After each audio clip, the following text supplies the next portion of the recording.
Hey, what's up guys? Koolaid here. Welcome to another episode of Killing Time with Koolaid. Today we're mostly going to focus on the Infiltrator update. There has been a little more information revealed, as well as a couple new additions that were not previously on the roadmap. So that's what we're going to talk about mostly. We do have some mail that we will get to at the end, but I do want to start off with a little bit of bad news. There's a good chance, I've been hearing some people talk at work, that there's a good chance I might get called back from my layoff early. So this kind of puts a hitch into the whole focus on one class for an entire week idea.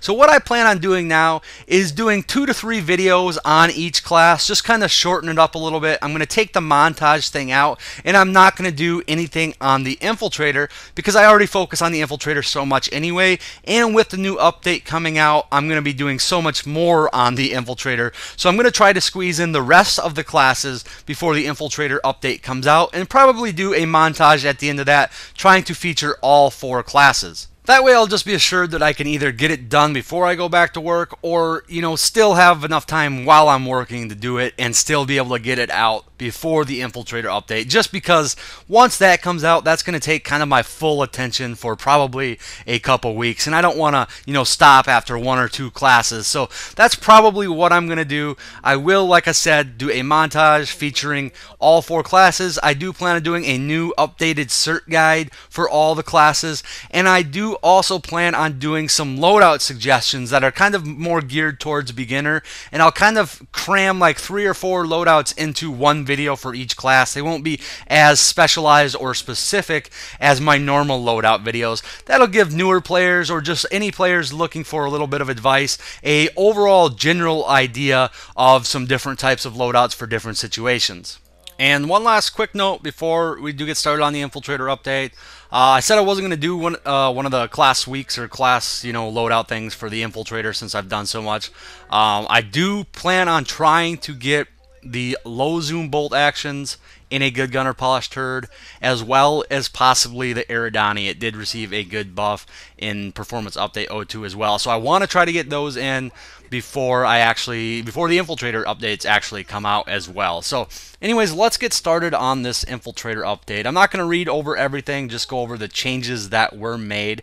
And first of all, when it comes to the faction unique sniper rifle, it says we've re-examined these designs and came up with some new ideas. They are highly subject to change based on test server feedback and balance adjustments. And as far as I know, as of right now, they are not on the test server yet, but I would expect them very soon. So when they do come out, I'll try to keep you guys updated, and you guys need to go over and test these out and test if they're horrible, if they're good, leave as much feedback as possible. So they did make some changes. The TR was originally just going to feature highest magazine size in its class, and a lot of people were pretty bummed out about that. I was too. I mean, it's nice feature having a higher magazine, but it's really not that important in a bolt action rifle. So they changed this to make it fully automatic and medium damage long range rifle with accurate burst fire mode. So going away from bolt action altogether, this sounds really unique and fun. The first thing that came to my mind, for those of you guys that have ever played Battlefield Bad Company 2, was the VSS, which was a fully automatic sniper rifle that had a low magazine size, had medium damage, but could be very deadly, and it was incredibly fun to use. So I'm picturing something very similar to this. I would guess around 20 rounds in the mag, 15 rounds. Maybe they do it a little bit less. I don't know. I don't know how this is going to compare to the fully automatic scouts. That's one of the other things that kind of came in my head right away. Is it going to be, you would imagine it's going to be better. I would hope it would be better. It's going to probably have more effective range as well, probably worse hip fire, things like that. But I'm really looking forward to using this. I'm glad they went away from just the normal bolt action with a higher magazine capacity. So for the VS, they originally had the idea to have a bolt action with higher mobility compared to all the other bolt actions, and a lot of people were really confused by this, really didn't understand what it meant. I didn't really personally either, and it sounded pretty lame to me. Now they've actually gone with a semi-automatic sniper rifle with a charged shot. doing bolt action damage. This weapon uses heat displacement mechanics instead of standard ammo. A lot of people are speculating that this gun will never run out of ammo then.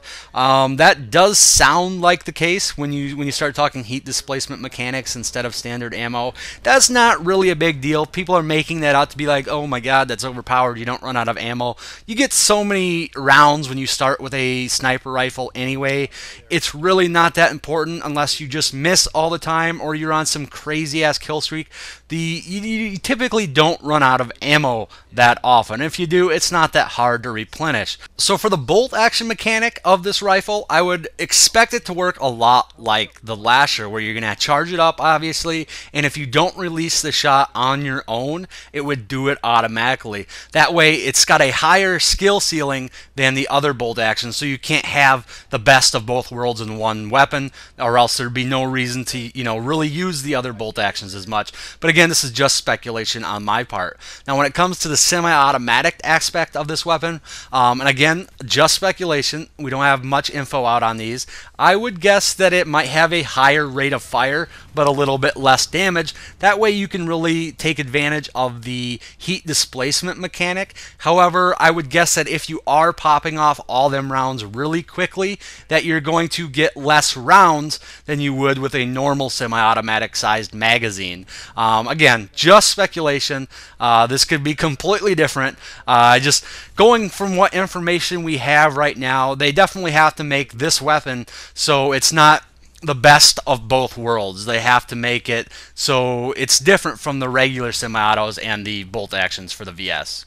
So for the NC, they originally just said highest damage in its class, which made absolutely no sense to me because a one-hit kill headshot is a one-hit kill headshot, and we knew they weren't going to add a one-hit kill body shot weapon into the game. So they threw that out, and they've gone with a gauze-powered railgun, which can switch between firing a single high-damage projectile or multiple mini flechettes on the fly. And I've heard both NC and the other factions complaining about this gun already. The NC complaining that, well, we got another shotgun, and the other factions complaining that we have a shotgun and a sniper rifle. So my opinion on this gun is, I really don't have an opinion yet. This is one that I really can't get a picture of how it's going to work, because if it is a one-hit kill headshot bolt action combined with a one-hit kill shotgun, on paper that sounds extremely overpowered, and there's already a lot of controversy surrounding this gun, but we really don't know the mechanics of this at all. And this is one that we really need to take a wait-and-see approach with. One thing to keep in mind, if it is a bolt action, I just presumed bolt action. It doesn't actually say. I don't know too much about railguns, to be honest with you. But if it is, it's not going to be, and even if the shotgun is one-hit kill, we don't know that either. But say it is a bolt action, say it does have a one-hit kill shotgun, my guess is that it's going to have a long rechamber time, so it's not going to be nearly as effective as the other shotguns.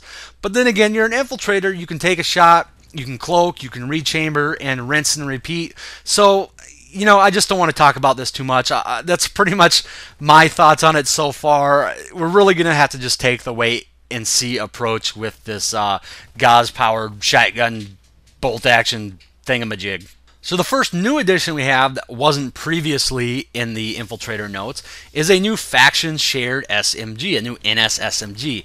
Now, I am happy that they're adding another SMG because I am such an SMG fan, but I'm a little bit baffled as to what they're going to do with this. The other NS SMG or NS PDW is quite unique. It is a nice little bridge between the other SMGs and the scout rifles.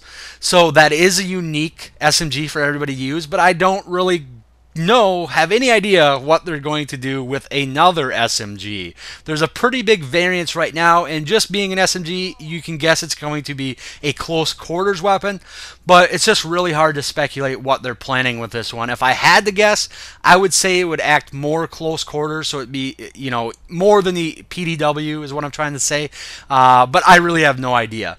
The other new addition is a faction shared crossbow, and I know a lot of people didn't want to see a crossbow in Planetside 2. They say it's too Call of Duty-ish or too Battlefield-ish, whatever. I'm actually really excited about this. This is one of the main things I'm actually looking forward to now since they've added this into the notes. I don't know exactly how it's going to work. My guess it would be a single shot. You'd have to reload it every time. Probably have a fairly long reload time. I don't know if it's going to be one-hit kill. If it does have that long reload time, you're going to probably have to be fairly close to use this thing accurately. Overall, I think this thing sounds like it could be a lot of fun if it's implemented properly, and I have some faith in Sony that they're going to get this right. I don't know if they've said this is going to take the place of your primary weapon or secondary. I would guess primary for obvious reasons. But I do think this sounds like a lot of fun. I'm really looking forward to this. This will probably be one of the first things I do a video on once the Infiltrator update actually comes out. And the last new note is that they are moving the recon drone out of this update to be used in a wider capacity in the future. And some people might be bummed out about this, but I'm actually excited about this because it says used in a wider capacity. So my main gripe with this thing is that it would take you out of battles and you'd basically only be able to do recon with this. And I personally didn't have any plans on using this other than making an initial video. It would have had to really blow me away to make me change my mind. So when it says it's gonna be used in a wider capacity, that's why they're taking it out of this update. That's actually, in my opinion, good news. Maybe they're going to make this a little, have a little more functionality. Maybe they'll put a little gun on here, something like that, something to make this just more than just a recon tool that takes you out of the battle. So overall, I'm happy that they're taking this out and doing more with it. So that's it for the new changes. On a side note, I would like to say that I really hope they work on getting a couple Infiltrator bugs fixed. There are 3 bugs that have been plaguing Infiltrators for a long time. The first one is the reload bug, where reload will actually take you out of stealth or out of cloak. That is a horrible bug that I mean, I would just love for them to do an update where they fix that bug alone. That would make me much happier as an Infiltrator. The other bug, or one of the other bugs that I really hate that doesn't happen as often, is where you will actually cloak, but on your screen it will show you as an uncloaked Infiltrator, and that'll cause you to hit cloak again, which will actually bring you out of cloak, and a lot of times will cause you to die. That doesn't happen quite as often as the reload bug. It happens more often if you're going in and out of cloak very fast, or if you just potted in and hit cloak right away. That's when it typically happens to me, but it is very annoying. And then the last bug that I really hope they look into is the turret hacking bug, where the guy will pop out of the turret and be completely invisible and then just kill you. Yes, there are some ways around this, but it makes it a lot more annoying to hack turrets. And hacking turrets is really one of my favorite things to do as an Infiltrator. Unfortunately, I haven't been able to do it quite as often as I'd like lately because this always happens to me, it seems. And if they make these 3 bug fixes, I would be more happier than pretty much any of the things that they're actually going to implement in with the patch. So in case any developers actually watch my videos, please work on those bug fixes. They've just been plaguing the Infiltrator for too long. So it is time for mail, and I just want to remind you guys ahead of time, if you have any questions for me, whether they're Planetside 2 related or not, send them to me via private message on YouTube and use the words mail in the title. So the first question we have today is from Jacob Wagner, and he wants to know if I've ever played Arma 2 or Arma 3. And the answer to that is no. I've never had a problem with Arma. I've always thought it was a cool looking game and everything like that, but it's just a little too realistic and a little too tactical for my style. From what I've heard about Arma is that it can be very slow at times, and from watching my channels, you guys probably know that I am kind of a very aggressive, have to be in the action type of player, and Arma 2 or Arma 3 just doesn't seem like they would really fit my style of gameplay when it comes to first-person shooters. Pollux Sopra, I apologize for the pronunciation, wants to know if ping matters. Ping obviously matters in every online game, especially first-person shooters, but I don't seem to have issues with it at all in Planetside 2. Even when I play on the European servers, I don't seem to notice it at all. So it seems like it works rather well in Planetside 2. Again, I just don't have any issues with it. And he also wants to know if I play with a controller. I definitely do not play with a controller. When I used to play on the Xbox, I thought controllers were fine to use and stuff like that. But since I've converted to playing on the PC, I realize how much of a disadvantage you can be at with playing with a controller. And even as an example, when Medal of Honor Warfighter came out a couple years ago, it came out on the Xbox first, or the beta did, and I wanted to get a good idea of how that game was going to work. So I downloaded the beta on the Xbox, and I tried playing with a controller after having played with the keyboard and mouse for so long, and I couldn't even do it. I couldn't even play. I was just absolutely horrible. I couldn't get a good impression of the game at all. I just felt so awful using a controller. Now, I might try using a controller for flying only. I haven't done that yet. I don't know if it's possible for Planetside 2. I'm guessing it is. I haven't done that, and when I eventually get around to trying to not suck at flying, I might try that out. But for, just infantry gameplay and other gameplay, I would never suggest using a controller on the PC. Blue Moon 8x8 wants to know, how does the newly buffed Auto Scouts compare to the NSPDW? And I did do a video on the Auto Scouts, kind of giving my opinion on them already. But how it directly compares to the NSPDW, like most stuff, it comes down to playstyle. I did say the NSPDW kind of bridges the gap between the normal SMGs and the Auto Scout rifles. So basically, if you're looking to play a little bit more closer than you would be range, the NSPDW is going to favor that situation. If you're looking for more range but still want that automatic capability, that's where the Auto Scout's going to shine. They are very comparable now, especially since the Auto Scout did get that hip fire buff. That was one of the main things I thought it was lacking. Pretty much, I don't use either of these two. They're both good weapons. I would just say the Auto Scout's going to have a little more range, obviously, and the PDW is just going to be a little bit better in close quarters. Verd Trey wants me to discuss how ADS while jumping and flying got removed from the game. And he actually, wanted me to go in depth a little bit about this. But I'll be honest with you, it's kind of hard to do because I don't really see a lot of pros with taking this out of the game. I don't think anybody was complaining about this. I've never heard anybody complain about this. I've never heard anybody complain that light assaults were too good or anything like that. That's the class that this affects most. So I don't fully understand the point of doing this, and I think everybody's pretty much on board with my opinion there, that there wasn't really a reason to take this out of the game. I know you wanted me to discuss this further or more in detail, but I really can't. I just don't see any pros to taking it out of the game where it's just going to make light assaults especially, a little bit pissed off and a little bit, kind of scratching their head as to why they did it. So I'm definitely on board with adding it back into the game. I really wouldn't doubt if they did at some point, honestly. But that's pretty much all there is to say about it. Dadur604 wants to know what I think about having customizable melee weapons, either for cosmetics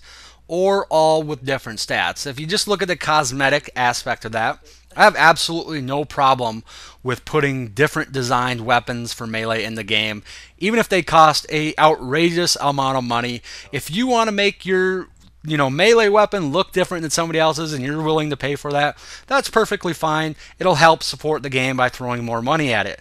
Now, when you start talking about different stats, that's where you start getting kind of questionable ideas there, because you don't want to add anything that's going to be too overpowered or going to really affect gameplay that much. If you add something that's going to one-hit kill an infantry or something like that, that obviously would not work. Now, I've heard rumblings, and I don't remember where I heard this off the top of my head, that they were thinking about adding a melee weapon that had a longer range but did less damage. And on paper, that sounds okay as well, just as long as they don't go overboard. I think pretty much anybody would probably want to use the one that does the most damage, and I hope they wouldn't add in something that does more damage than the current knife unless they really did a good job balancing it. And for the last question of the video, Camrat7 wants to know what I prefer, the underboss or the commissioner. And like most weapon questions, it comes down to the loadout. I actually like both these, even though they are fairly similar.